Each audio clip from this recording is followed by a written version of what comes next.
Ayyaanni cuuphaa bara 2017 amajjii 11 dilbata har'aa magaalaa Finfinnee hurufa boombiitti sirna kadhannaa fi cuuphaatiin ayyaaneffatameera.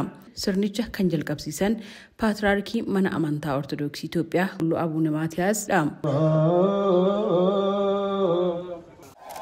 Hordoftoonni amantichaa fi daawwattoonni hedduun ayyaaneffannaa kanarratti argamanii jiru. Namoota muraasas haasofsiisneerra. Keessumaayyuu abbootiin amantaa fi barsiisonni amantii haala waldhabdee biyyattii keessatti iddoo adda addaatti deemaa jiru ilaalchisuudhaan waamicha nagaa dabarsaniiru.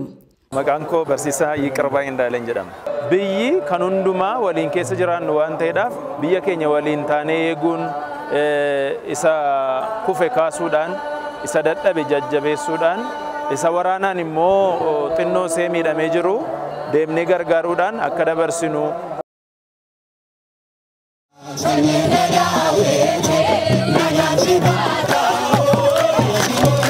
Nagaabe Sabaat Lubaa Abiyyi Zallaqan jedhama. Mana lubummaa waliigalaa keessatti tajaajila. Walii yoo galle alaa ni galla, nagaadhaan ni baana, nagaadhaan ni galla.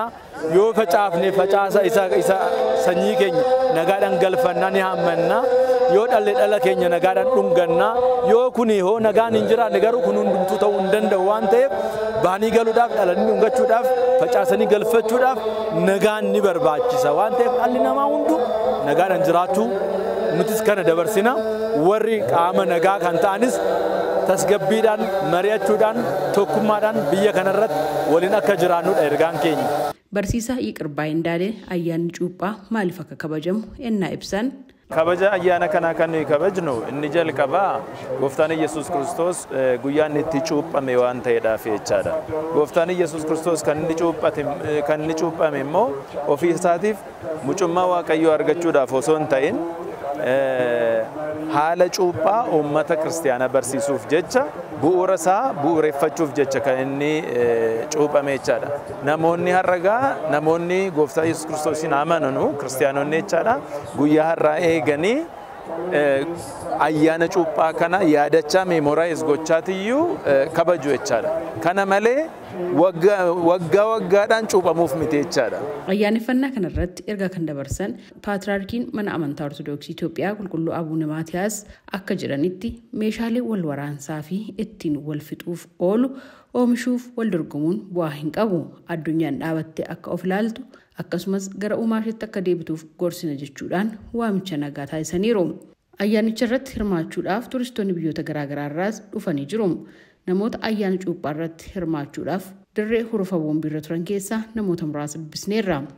My name is Barbara Spriggs from South Australia. Absolutely amazing, breathtaking. Maqaan koo Barbara Spriggs jedhama. Awustiraaliyaa kibbaarraan dhufe. Waan dinqisiisaa daawwachaan ture. Baay'ee qalbii namaa booji'a. Ayyaanichi uummanni hirmaate taateewwanii fi sirnoonni ittiin ayyaaneffatamaa ture hundi baay'ee nama gammachiisu. Asitti argamuu koof baay'ee carra qabeettiidha jette Barbara.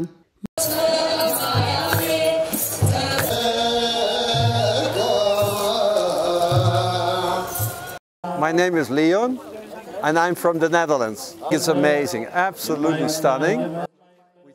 Maqaan koo Leon jedhama. Biyya Neezerlaand irraa dhufe. Waan hunduu baay'ee namatti tola. Haala kabaja ayyaanichaa qofaa osoo hin taane uummatumti dirree kanarratti wal ga'iyyuu baay'ee namatti tola. Feestivaala akkasii irratti hirmaachuun keenya carra qabeeyyii nu taasisa jedhe Leon. Sirni cuuphaa ganama eegalame xumuramee taabonni laga bule gara bataskaana irraa dhufeetti faarfannaadhaan dabaalamee deebi'eera. Gabaasa sagalee Ameerikaatiif Tsahaay Daamxoo Finfinneerra.